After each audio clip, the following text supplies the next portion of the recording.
This is Joseph Barone of A Fool for Learning, and our foolish thought for today is meeting with your client. In mid-November, I attended a meeting of learning and training consultants.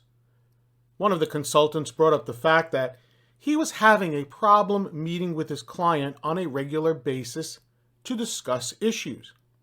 And this point was also raised by a number of the other consultants at the meeting.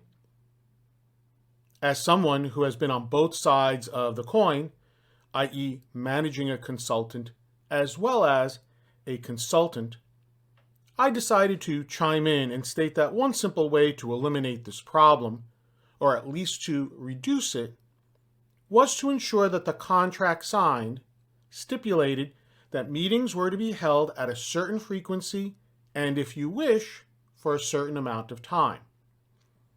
For example, it may be as frequent as once per week for 30 minutes, or it may be every other week for up to 60 minutes.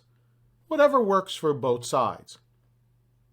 When I was with my previous employer for large contracts, we built into the contract that meetings were to be conducted a minimum of once per quarter, and that we would schedule at least 1 hour worth of time.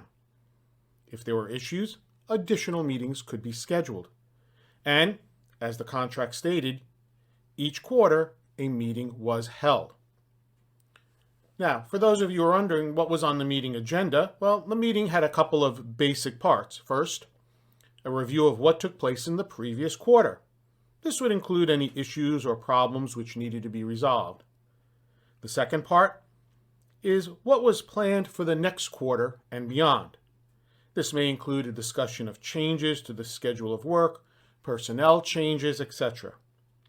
And the final section would include any other issues or concerns not already discussed.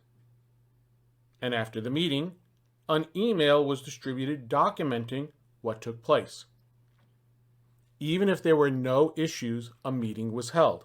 However, instead of it being in person, a conference call was usually substituted. So the bottom line is that if you want to ensure that you have regular meetings with the client about work undertaken, put it in the contract. Something to think about. To learn more about A Fool for Learning and how I can assist you and your organization with an appropriate learning solution to meet your business needs, please visit my website at afoolforlearning.com. This is Joseph Barone, signing out. Remember, learn, perform, succeed.